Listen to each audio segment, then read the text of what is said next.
First, me. I'm only talking about my experience. Me. I ain't talking about nobody else's experience, but my experience growing up in Flint, Michigan, where I came up, and I literally graduated in class of '86. The whole auto industry was dying. The crack epidemic was at an all-time high. Flint, Michigan led the nation per capita in murder for almost 12, 13 years straight. I had friends dead in jail. People were dying. It was crazy. And people always want to talk. Anybody wants to talk about violence has never seen it. I'm trying to tell you, when you talk about violence for real and you see it, it's like, it's one of the scariest, most crazy things you've ever seen in your life. And people want to, yeah, smoke and fight. And man, when you see somebody get smoked, when you really understand the ramifications of like this kind of thing, man, I beat up my own father. I beat my father's ass as a grown man because he was a drunk. I went through my whole life him beating up my mother. Listen, my earliest memory was him hitting my mother in the face as hard as he could. That's my earliest memory. And that told me, oh, damn, it's his world, okay? And he ruled through intimidation. He ruled through physical force. And we were scared of him, man. My whole life, I was scared of my father. I peed in the bed. I was 14 years old.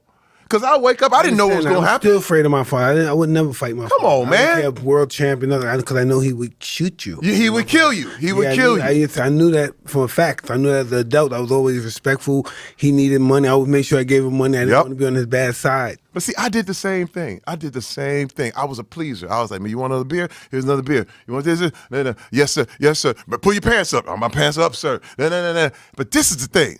I became a grown man. And I said, look, I'm gonna bring my family home. I'm gonna bring my kids home for Christmas. I'd played in the NFL. I had done this thing. I said, listen, I'm gonna bring my kids home for Christmas. I said, please, just don't act up. Just please. My kids have never seen it. My kids have never seen nothing crazy. Man, I bring them home. I'm out there hanging out with my wife and my kids. I'm hanging out with my wife. We about to go out. My kids are left at my home. Man, I get a call from my aunt. Oh my God. He hit your mama in the face. He knocked her tooth sideways. He knocked her tooth loose. I said, what? Are you kidding me? Like I spent my whole life trying to keep my kids out of this. And all of a sudden, I bring you home one time. I just ask you promise me you're not gonna trip? And he just did that to show me he could do whatever he wanted to do. I said, take the kids to the aunt's house. I dropped my wife off at the aunt's house. I drove to the house. I went home. He was still there. I said, man, it's me and you. And I beat his ass for hours. Now, Mike, let me tell you something.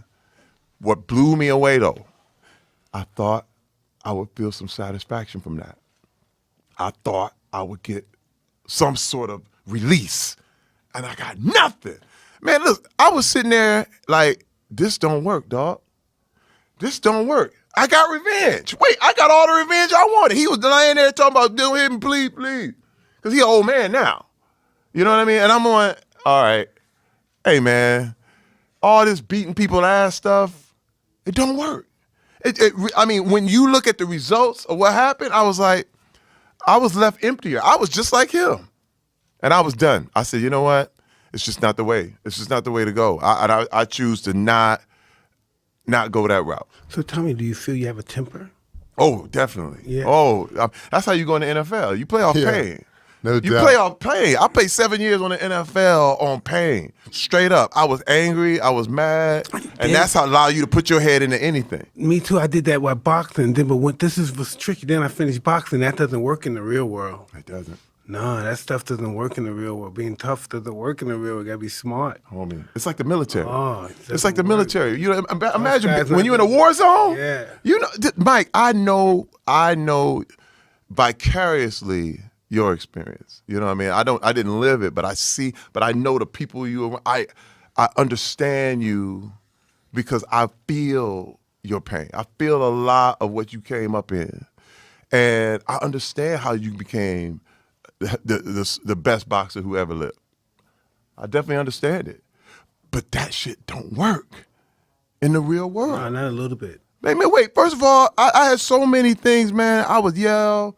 And listen, I never hit my wife, never did anything like that. But man, I yell the hell out of her. Like I would create such a scene that was like, man, this dude. And now look, my wife has seen me throw people over her head, but then she was the one who told me, Terry, listen, we gonna lose everything. We gonna lose everything. I had a hairpin trigger. What you say, nigga? What you say? You know what I mean? That's all it took. And all of a sudden, I was snapping. And dude, listen, can I tell you something to you? I'm glad Talk you to didn't me. reach that level yet. See, I was that guy tripping, hitting people because they fucking with me too much for autographs. I fucking knock them out or something, I break their fucking jaw. Next thing, but know what? I started signing those checks, and that what broke my spirit. Oh, these niggas getting $4 million. I don't even know these guys. $8 million. I don't know these. Who are these guys? Just because I was stupid, I hit these guys, man. I had Dig. I had Pepsi-Cola commercials and all that stuff, man. Right. Now I became one of those crazy guys that scared of me and stuff. You know, so you can't do that. You gotta be cool with that. You gotta control your temper because they'll freak out. Those people in Hollywood that's down with you, they'll freak out. Mike, could you please Angry tell these black people?